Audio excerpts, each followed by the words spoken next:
this one's on mental health, a personal favorite of mine as a topic, but not a favorite as mine as a real life experience. Having been friends with persons who've lost family members to suicide. So it is a very serious topic. And with us today are two presenters. First, Dr. Alina Williams. And secondly, Ms. Sasha James. Before I go any further, and in case we have new persons to this chat group, once again, my name, I am Fiona. I'm past president of the Rotary Club of Barbados. And with me is past president Trudy, who I'll allow to introduce herself before I go into our guest speakers. Trudy? Hi, good morning. Happy to be here. My name is past president Trudy Glasgow. I'm from the Rotary Club of Grosley, which is in St. Lucia. Happy to be part of the session. Over to you, Fiona. Sure, thank you. So, Dr. Alina Williams, using her words, she is a self-described academic and nerd at heart.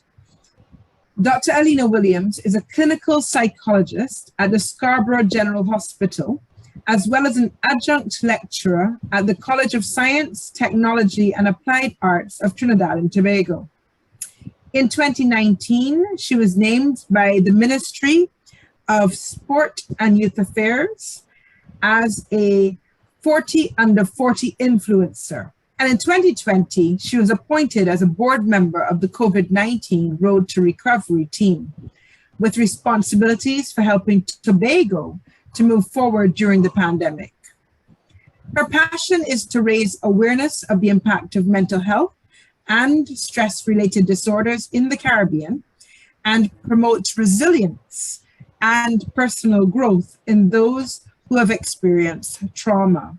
So if we can quickly show Dr. Alina Williams before I introduce Ms. Sasha James.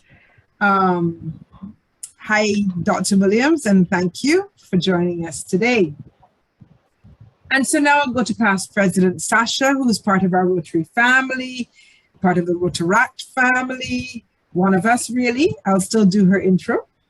So past President Sasha James is a past president of the Rotaract Club of RYLA, and previously served on the Rotaract District Committee as a district secretary. She has a BSc in sociology, an MSc in counseling, and a postgraduate diploma in grief, loss, and trauma management, all from the University of the West Indies.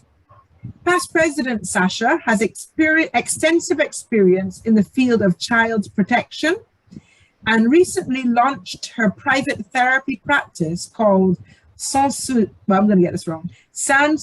Support Services. Okay, got it right. She currently provides a wealth of services, including individual counseling to teenagers, adults, and target organizations in Trinidad and Tobago and the wider English-speaking Caribbean. So to our two speakers, thank you so much for joining us at District 7030's RYLA, and I'm going to turn the virtual mic over to you in order of my introduction. So Dr. Alina, and then past President Sasha. Over to you, Dr. Alina. So I'm happy to be here. Thank you so much for having me. I'm actually a past Rotaractor and Rotarian as well from the Rotary Club of Tobago. But I'm happy to be here and I'm grateful for this opportunity.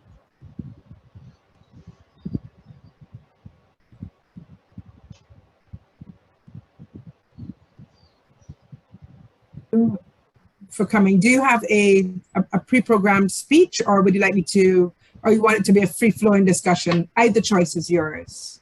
Well, actually, the structure was already established. So let me just talk about start with the psychological burdens of navigating through this pandemic, right?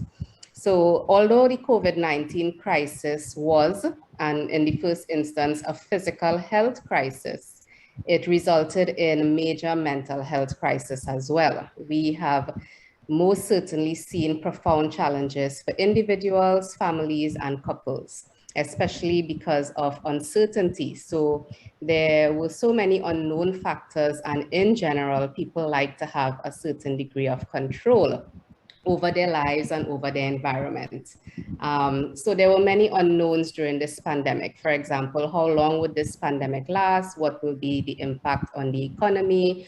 What would people experience if they were infected? Will my loved ones die, for example? So we found that uncertainty for a large extent was very intolerable for most. Additionally, the primary strategy to reduce the spread of the virus also played a significant role in eroding mental health, and that is the request for social isolation and physical distancing.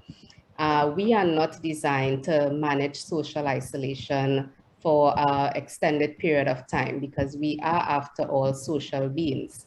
So as a result, the extreme lockdowns or the work from home mandates, for example, exacerbated people's mental health. And I would add that grief and loss played a huge role during the pandemic for most people. Apart from the loss of lives that people experienced, most people lost the familiarity of what was normal. And we had to grieve the cancellation of trips, the cancellation of major events, celebrations like weddings, even funerals had restrictions, right? People lost momentum in their career and in their business. And then of course, there was the inability to be close to loved ones. So those are some things that people faced during the pandemic. I want to just talk a bit about how it impacted mental health in particular, especially those that experience mental health disorders. And there are two things I observed.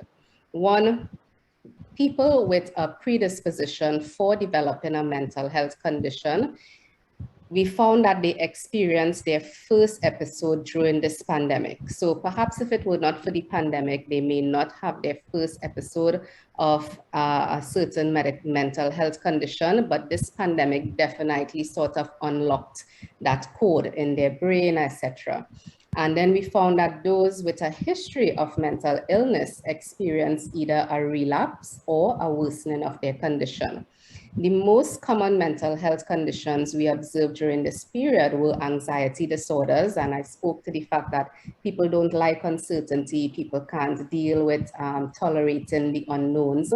There were also major depressive disorders, substance use disorders. I remember one article in our local newspapers that said that the sales of alcohol had increased drastically. So even though bars were closed, people were actually drinking more because they were drinking at home and they were, allowed to mix their drinks as they please. Then there were sleep disorders because people's regular routine had changed. And of course, we had increased suicide thoughts, what we call ideation, and increased suicide attempts, right? So people were spending a lot of time inside as well, and we found that this resulted in cabin fever. Cabin fever is a term that speaks to the sort of irritability that people get or experience when they have to spend a prolonged period of time indoors. This actually increased interpersonal conflict between couples, and in some cases resulted in an increase in domestic abuse, right? And for others, spending time alone, of course, now that you're working from home, you're doing everything at home, or there's a decrease in distraction outside. We found that people that had more time to themselves engaged in a lot of introspection, which is good. But for some people, that introspection had a cost because they may have been things that they were ignoring or denying, repressing, that had the opportunity to be reflected on. And so we found that people experienced some depression from that. With all the doom and gloom, however, that the pandemic brought on, I must say that for some people, the pandemic allowed them to be very resilient. And I would have mentioned that resiliency is a topic I really enjoy. Resiliency is more than surviving a negative event. It is thriving through it. So with the implementation of different coping tools like mindset shifting, social support, and other coping mechanisms, I know my colleague is going to go into that soon. people were able to grow as a result of the pandemic. And that's something that I want all of us to experience despite any challenge that we may face. Thank you. Before I go into past President Sasha, do we have any questions for Dr. Alina? And I've been making notes. We've all gone through the COVID experience, I have to call it. It's actually not finished, but we like to think it's finished. But anyway, that's another story. And we've all been affected. I will start with the first question. Actually, perhaps to my co-moderator, do you want to go into the questions for Sasha so we don't lose time? And then we do the questions as a global for everybody at the same time. That might make more sense. So my apologies, Dr. Alina. I have like loads of questions, but I think I will let Trudy ask past President Sasha some questions, and then we'll flow from there. Over to you. So let's it seems that our generation, well, the generation of millennials and Generation X are particularly impacted by the events of the last 3 years. Can you shed some light on this? Mm-hmm. So Dr. Lena would have touched a lot on the impact of the pandemic, but I want to venture a little bit further beyond that. If we reflect a little bit, we would realize that there have been quite a few significant events that have happened over the last few years. So for instance, we had the death of George Floyd and many others, which led to the Black Lives Movement. We've had some indirect impact of the pandemic, such as the inflation, job loss, etc. Even natural disasters, most recently the volcanic eruption in St. Vincent. These are all very real and traumatic global and regional events. Even as recent as last month into this month, we had the start of the war in Ukraine. So these events, even beyond the pandemic, can lead to something that we call collective trauma. So what is collective trauma?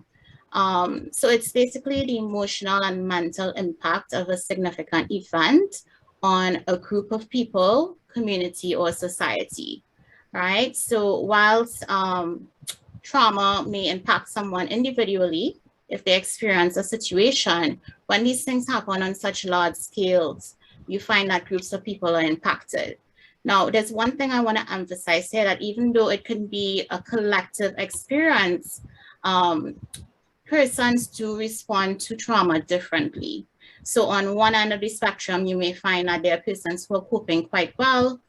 And then on the other end, you have persons who may be having some challenges, right? So I thought it critical to raise collective trauma, because oftentimes you find persons, they're exposed to these events and they are impacted by it, but they don't quite understand the connection because they're not directly involved. So for instance, with the war, we're not there, we are not witnessing these events firsthand, but nevertheless, through the interconnectedness that we have with the world, we still are impacted by it. And these things can have real direct implications for us. Yeah, so another reason why I feel our generation is particularly vulnerable is social media. So we all know the pros and cons of social media. There are lots of great things that have come out of it. But what it has also done, it has allowed us to tap into these events in real time, anywhere, anytime.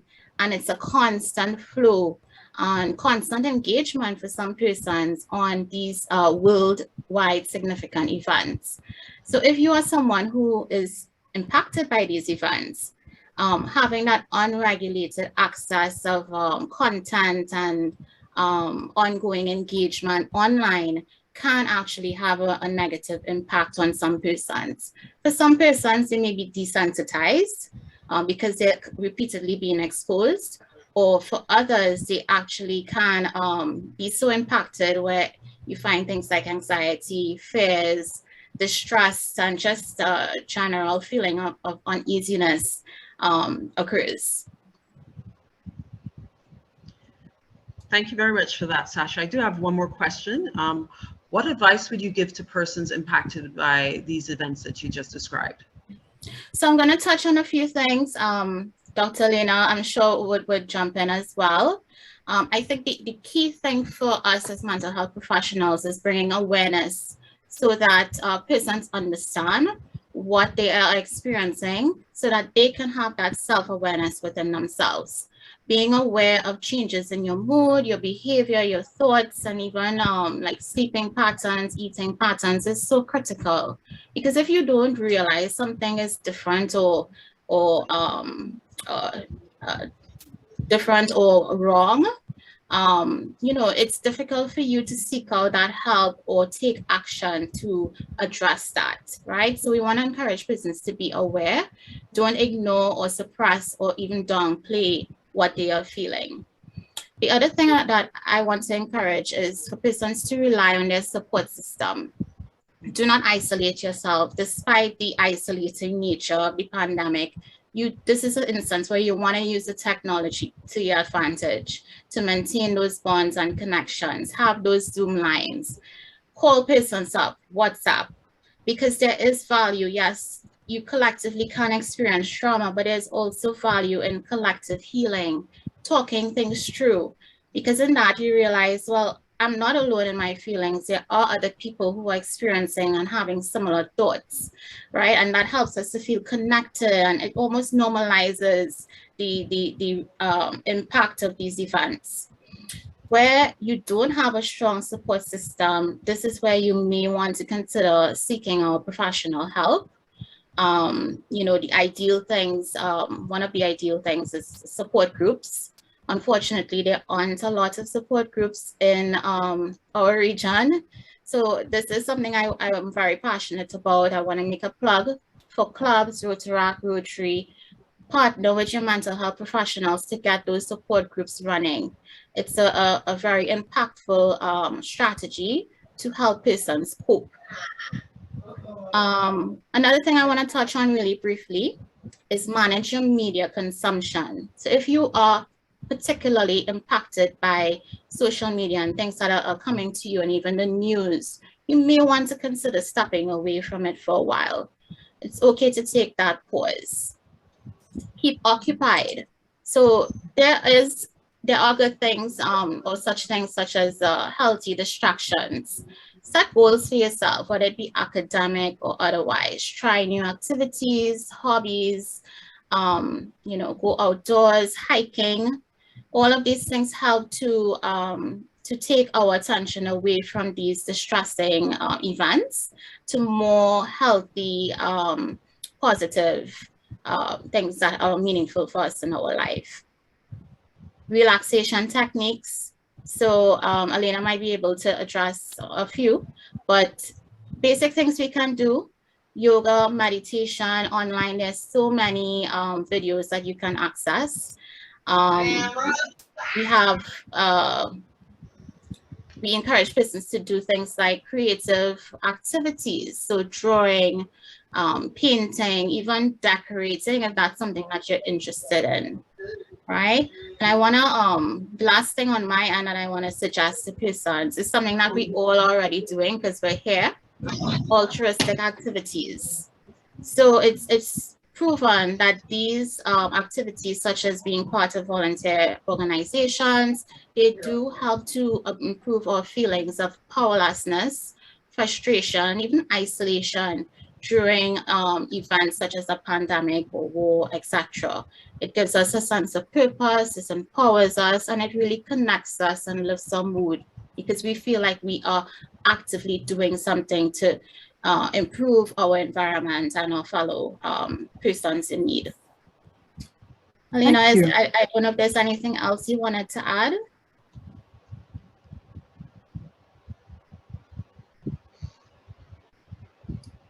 Alina, I think I need to unmute you. Hold on. Let's try again. Well, while we're doing that, thank you very much for that, Sasha. And we invite questions from participants. You can put your questions in the chat.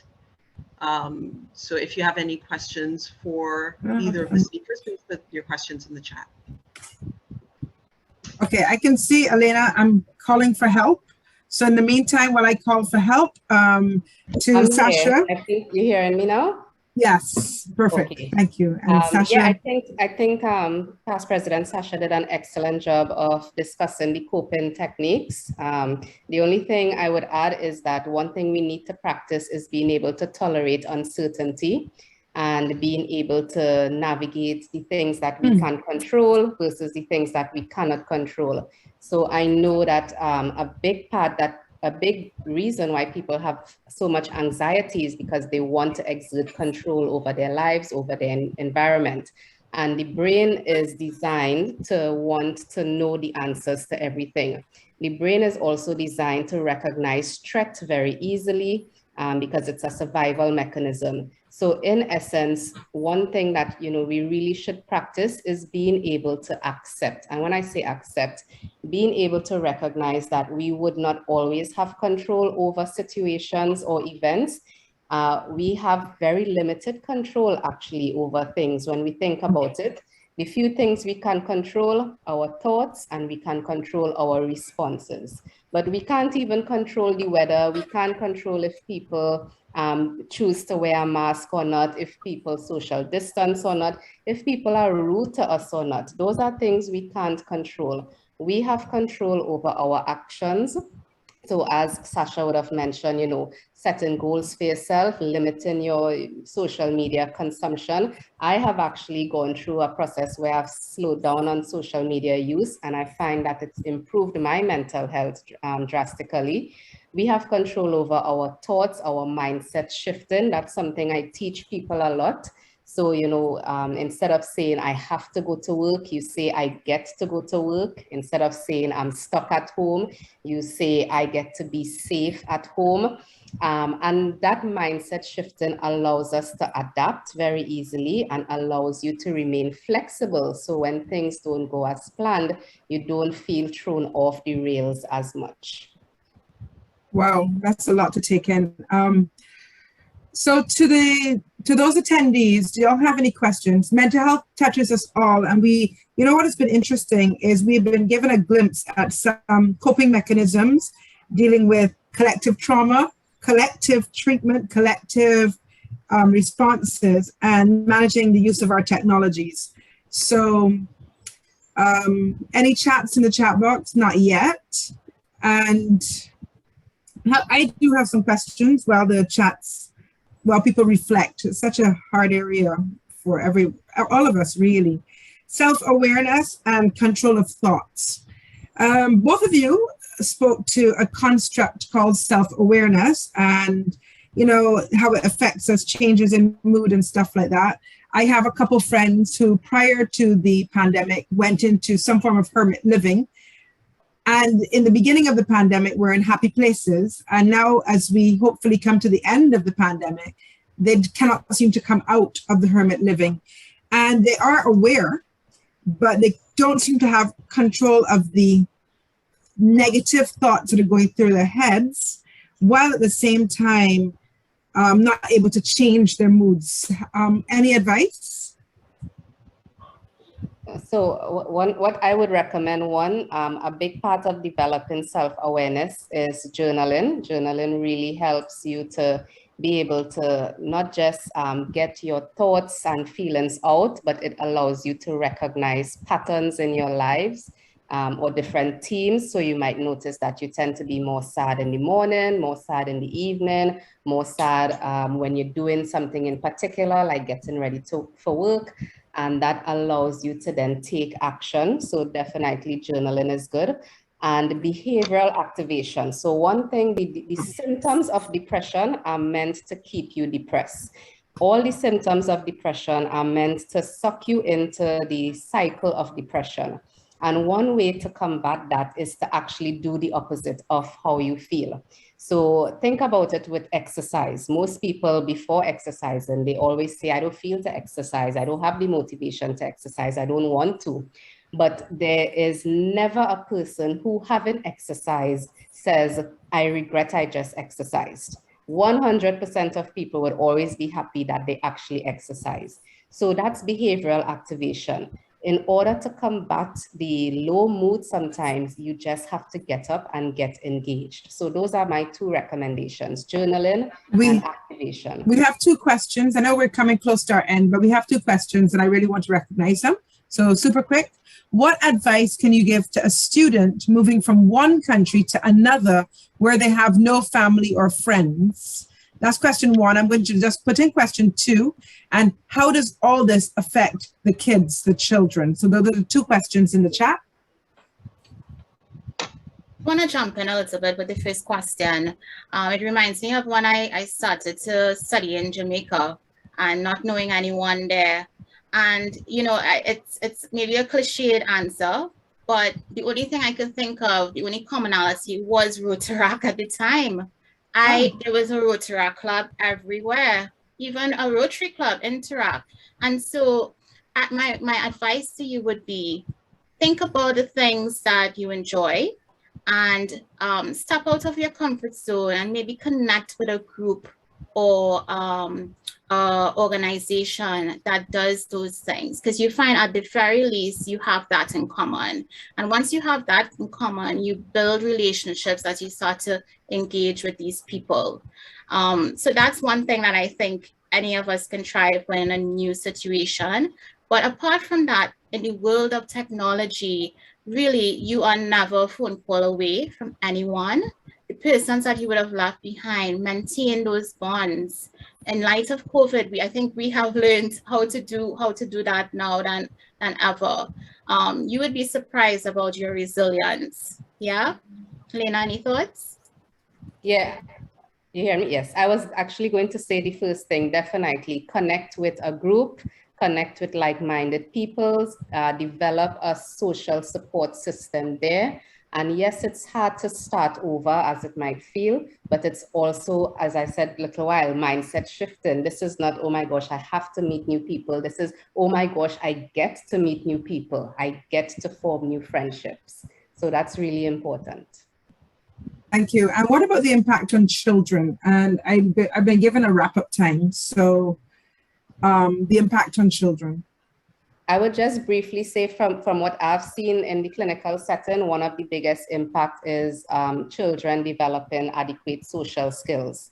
So because schools were closed, we found that children that were in school obviously missed their friends, and children don't have access to autonomy like parents would, so they can't just pick up and decide, I'm going to visit someone, I'm going to meet up with friends somewhere. So children really miss their friends, and those that didn't have a chance to start school, they had a very difficult time learning the rules of social engagement, you know, leadership and fair play and cooperation. So that's one thing we really observed. I don't know if Sasha, she works with children, so for sure. I just want to add in really quick, in my line of work in child protection, what I've seen is that children are incredibly resilient. I think compared to any other age group, I am in awe. And so yes, they are at a disadvantage due to the lack of socialization and all the things that come with that those milestones. But given the opportunity now that they have to go back out, I anticipate that children, in a matter of time, they will bounce back. It all depends a lot on the support system and stability that is provided to them. So the persons around them, you have a critical role. Definitely. Yes. Okay, so I definitely have been given my writing orders or marching orders, whatever you want to call them. But I say writing because I'm here writing on the WhatsApp chats and everything else around me. But both ladies, what an informative session. And I was actually told that this is a concept that's going to go into the Rotaract District Conference later on. So, I mean, you can't escape mental health one way or the other. Happy, sad, indifferent, depressed. I liked, my takeaway is coping mechanisms, how to deal with collective trauma and control of the use of technology, both as a positive to reach out to persons and as a negative for the impact as to negative news. Understanding that, yes, we're not in the Ukraine or in Russia, but we might be taking it in ways that we don't recognize, or building a fear in a way that we don't recognize. And to both ladies, thank you very, very much. To Trudy as my co-moderator, thank you and to the participants. Thank you, and sorry for going over time. Very interesting, and until next time, Abby and Toby.